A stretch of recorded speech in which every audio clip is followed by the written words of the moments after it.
So my name is Michelle Higginson. I'm a businesswoman in Johannesburg, and this is the story of how I came to be the custodian of some white lions. I'm an African child. My parents were from East Africa, and I grew up being in the bush and loving wild and free animals. So when about 15 years ago the canned lion industry was exposed, it was something that really struck a chord inside me, and I wanted to try and make a difference. So I decided to visit one of the breeding facilities in the Free State, and what I found was more vile than anything you could ever imagine. The people who own these places take the cubs away from their mothers at a very young, within hours of their being born. They were being taken away, left to roam. And when I stayed there, this one little lioness who had a collar around her neck like a little dog came into my room and actually slept on my bed, looking for some form of comfort, I suppose, and that was it. I just decided then and there that I had to at least help some of these creatures to get some kind of life.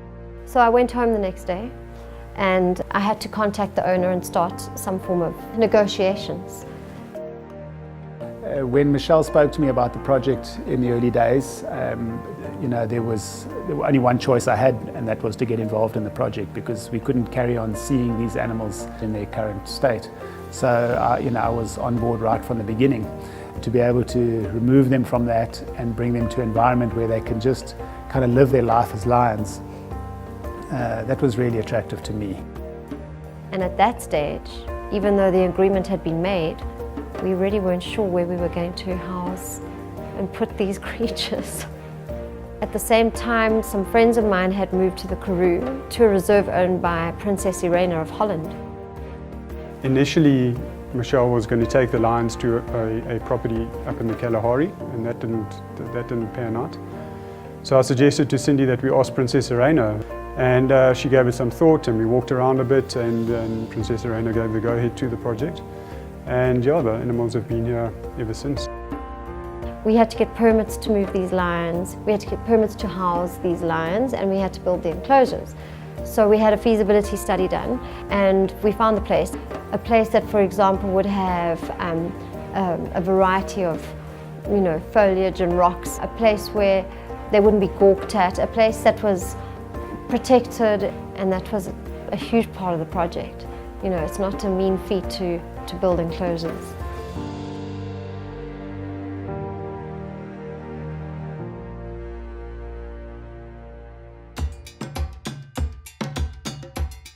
So besides finding a place for these lions to stay, everything was a learning curve for me. We found the most wonderful vet, and he has helped me with these lions from the outset. And of course, my very dear friends Cindy and Wayne, who actually look after these lions on an ongoing basis. So on a regular basis, we are obviously monitoring their physical condition as well as feeding. So those are obviously the two majors. But there's also a lot sort of behind the scenes activities, which include maintenance of the enclosures themselves. That can be anything from water supply to faults on the electrical fence to a baboon that's been trapped in one of the enclosures. The one lion was pregnant again, so by the time we were bringing her here, she had 2 cubs. The first that she'd ever got to keep. So it was just incredible to watch. When we released the mother with her 2 babies, they just dashed off into the enclosure, and they were tiny. They were like this, and they were just, this is their home. They've never been really anywhere else. So they were wild from the beginning almost. And she was just beyond appreciative. So she came right to the fence, and she sort of grunted her appreciation to us for a good half an hour. The one cub that had slept on my bed, when we released her, she was sort of like amazed at slope and grass. You could just see that this was all new to her. So it was a whole new world, and it was huge, and it was fresh air, and you could just say straight away those lions were happy. Straight away, they knew this was a new world for them, and a new home, and a new life. We are obliged by keeping them in captivity to make sure that their health is optimum. That involves a hands-on examination at least once a year. So each animal is immobilized so that we can physically examine each cat. Some of the other more routine stuff we would do is just an annual vaccination as well. So we use the normal feline vaccinations together with a rabies vaccine. We deworm them both for internal and external parasites as well. Keeping on top of dental issues and an eye examination is just as important as well. It is the one time in the year where we do actively handle these animals, and it's all with good reason. Getting the nutrition right and sourcing a good supply of meat has been vital, and I think that has been addressed very well. The animals eat Nguni beef, and we have a supplier just outside of Crawford. So the beef that we feed them is essentially free range, no hormones or additives. Some of our biggest challenges in looking after the animals is situations that are out of your control, something like a runaway fire. The snow as well, we can get down to minus 15 degrees, and a couple of times when we haven't been able to get to the enclosures with a vehicle, walking through thick snow with a sack of meat on my back to go and give them their food. And they often, even if it's snowing, line up in the snow. And when the two young cubs came, they were 3 months old when they first came. And literally they looked like little polar bears running around playing in the snow.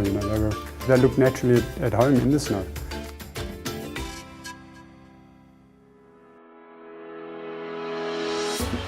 It might not be ideal because they're still enclosed, but they have quite a lot of interesting days, I think. I mean, there's a lot of wild life around them, and you can see that they kind of are curious, and they kind of communicate with them, and they check out their enclosures every day, and they play with each other, and they sit up on their rocks and survey their surroundings, and they roar, and they don't like humans looking at them, and they're left much to their own devices. So they're very, very peaceful and left to their own world and to their own lives, and that's really what I was trying to achieve.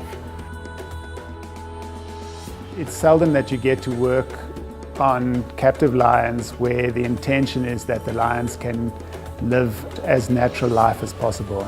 One doesn't want to see any lions in captivity, but the reality is that there have in the past always been lions bred in captivity, and those lions in reality can't be released back into the wild.